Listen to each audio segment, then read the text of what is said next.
Hello, അപ്പോൾ ഇന്ന് നമ്മൾ ഉണ്ടാക്കാൻ പോകുന്നത് ചിക്കൻ്റെ സൂപ്പ് മോഡൽ ഒരു ചെറിയ കറിയാണ് നമ്മൾ ഇന്ന് ട്രൈ ചെയ്യുന്നത്. അപ്പോൾ അതിലേക്ക് ആദ്യം തന്നെ എണ്ണ ചൂടാക്കിയിട്ട് കുറച്ച് ഇഞ്ചി, വെളുത്തുള്ളി, പച്ചമുളകാണ് നമ്മൾ ആദ്യം ആഡ് ചെയ്ത് കൊടുക്കുന്നത്.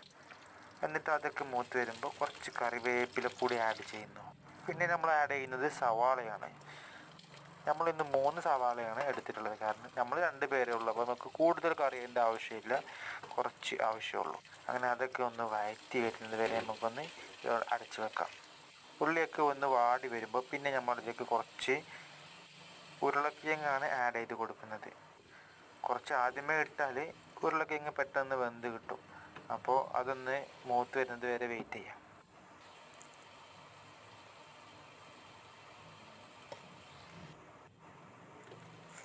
അങ്ങനെ ഉരുളക്കിഴങ്ങൊക്കെ മൂത്ത് വന്നിട്ടുണ്ട്, അത്യാവശ്യം വേവായിട്ടുണ്ട്. നമുക്ക് കുറച്ച് തക്കാളി ചേർത്ത് കൊടുക്കാം.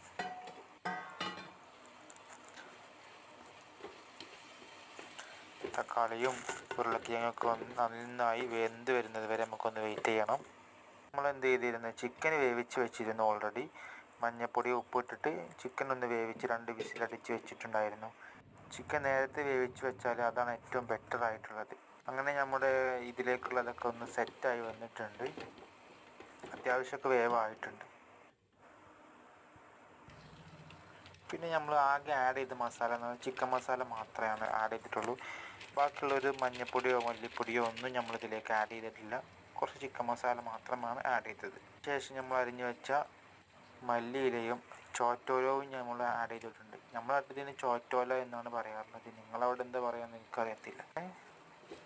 അതൊക്കെ ഒന്ന് നന്നായിട്ട് ഇളക്കി കൊടുക്കാം. പിന്നെ വേവിച്ച് വെച്ച ചിക്കൻ്റെ വെള്ളമാണ് നമ്മളിതിലേക്ക് ആഡ് ചെയ്യുന്നത്.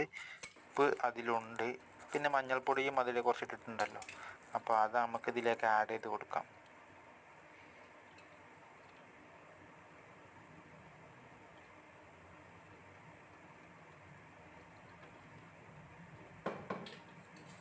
എന്നിട്ട് അതൊന്ന് നന്നായി വെന്ത് വരുന്നത് വരെ നമുക്കൊന്ന് ജസ്റ്റ് ഒന്ന് ഇളക്കിയിട്ട് ഒന്ന് മൂടി വെച്ച് കൊടുക്കാം. ഒന്ന് വെന്ത് വരട്ടെ. ഓൾറെഡി വെന്തിട്ടുണ്ട്, പക്ഷെ അതൊന്ന് മസാലയൊക്കെ ഒന്ന് പിടിക്കാൻ വേണ്ടിയിട്ട് ഒന്ന് മൂടി വെക്കാം ഒരു 5 മിനിറ്റ്. അപ്പോൾ നന്നായി തിളച്ച് വന്നിട്ടുണ്ട് കറി. വലിയ തിക്ക് കറിയൊന്നും ആഗ്രഹിച്ച ആരും ഇതുപോലെ ഉണ്ടാക്കരുത്. ഇതൊരു സൂപ്പ് മോഡൽ കറിയാണ് നമ്മൾ ഉണ്ടാക്കുന്നത്. അപ്പോൾ ഇഷ്ടപ്പെട്ടാൽ സബ്സ്ക്രൈബ് ചെയ്യുക, ചാനൽ സപ്പോർട്ട് ചെയ്യുക. ഓക്കെ.